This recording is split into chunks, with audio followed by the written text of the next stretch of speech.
This story is for everyone.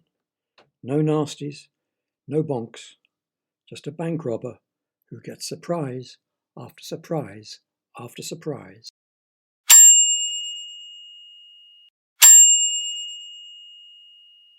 It is called a model bank.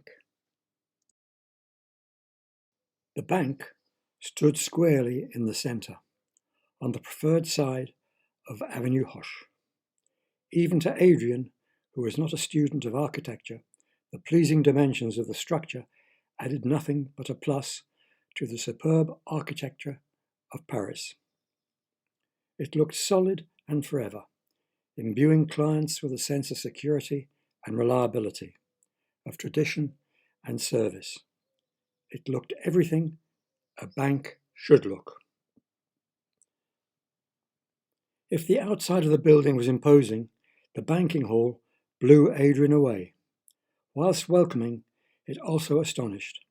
Marbled floors, wood-panelled walls, gleaming chandeliers, and furnishings all fashioned and placed in the year of the birth of the bank, 1899. For the aficionados of Art Nouveau, they were entering heaven. Yes, decided Adrian, this was the bank that had been recommended to him. The bank he had been looking for, this was the bank he wanted. Yes, yes, this was the bank he was going to rob. Behind her ornate yet functional serving position sat Michelle, not only the slightest, but also one of the more experienced of the bank's cashiers. White-haired, smart in her dark lace blouse, she served customers with the ready smile of an employee who loved her work. Adrian did not hesitate. She was his target. Suddenly, Michelle's ready smile was not ready. It froze before Adrian. The black hole of the barrel of his gun was pointing at the centre of her forehead. Through the sleeve of his coat, slowly, threateningly, and with eyes as hard as granite, he pushed a plastic bag towards her. Fill it up. His tone was calm and positive, with 500 euro notes. Adrian did not believe in snarling. Michelle stared at the bag in horror. Slowly, she transferred her gaze to Adrian. Her speed surprised even the experienced bank robber. Give me that! The bag was snatched from Adrian's grasp. We do not have plastic bags in this establishment. Michelle was furious. The tone of her bank was being lowered. Cheapness was scarring quality. The bag scrunched in her hand and was tossed, with disgust, into the waste paper basket beside her. Adrian leaned forward threateningly and then stopped. He was bagless. He had nothing to fill. There was a hole in his script. This is a hold-up. This time he did snarl. It was a desperate attempt to regain authority. He was the bank robber, and bank robbers should not be treated like this. Michelle stared at the gun, tutted and shook her head. Adrian nodded, pursed his lips, switching on what he considered his most menacing expression. Then it happened. Michelle gripped the barrel of the gun between her forefinger and thumb, and with a gentle pressure eased it down his sleeve, turning the weapon around and pointing it at him. Adrian looked around wildly. He was bagless, gunless, and defenceless. He was a minus bank robber. With a practiced movement, she cocked the weapon with her left thumb, her right forefinger pointed, emphasized by a wave from his gun.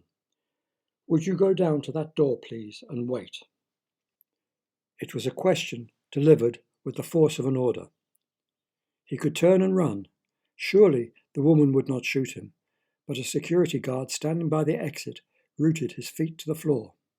Sirens blaring, police cars skidding, constables rushing, crowds gathering, people shouting, cameras flashing were not scenes he could associate with such a dignified bank.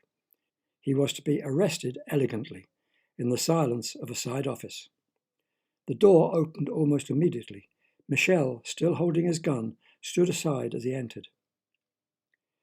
If you had robbed my bank, what would you have used the money for? The gun now stood in the corner.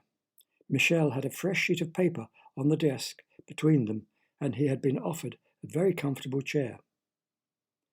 This was not the right scenario. By now he should be on his bike, his bag stuffed with cash as he pedalled furiously, escaping down the narrow lanes behind the bank. The money, what would you have used it for? Michel broke into his reverie. I'd have bought some models. He always bought model kits with his earnings. Models? I make them, models of boats, planes, and trains. Michel pondered for a moment, her banking brain adding up the possibilities.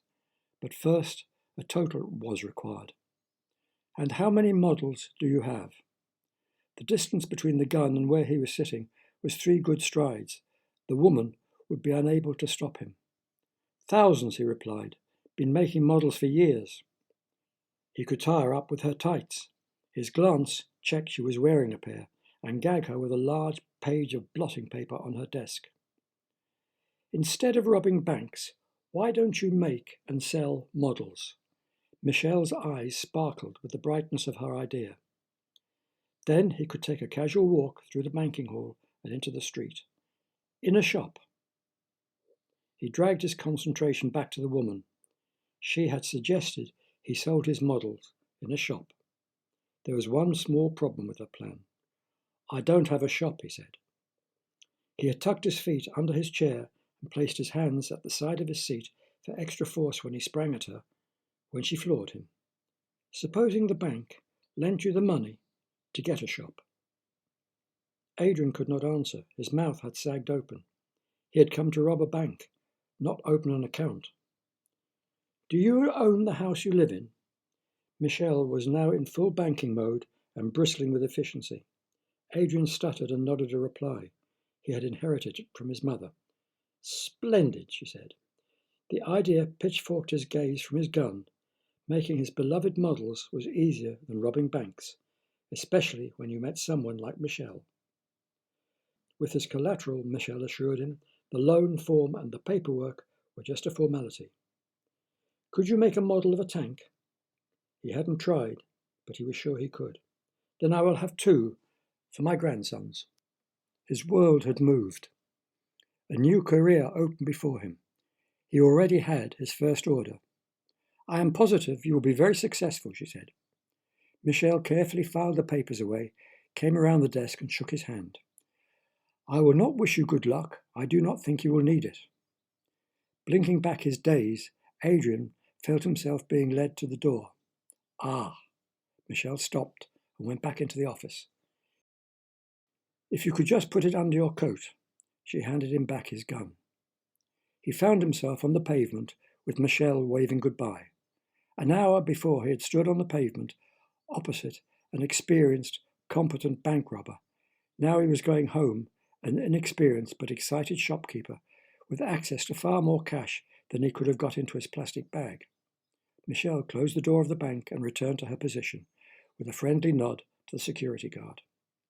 The rest of the staff had ignored Michel and the whole incident, and continued with their work. It was all part of the day, and the 4th bank robber Michel had converted this month. She never forgot the bank's motto, everything that walks through our door is a profit.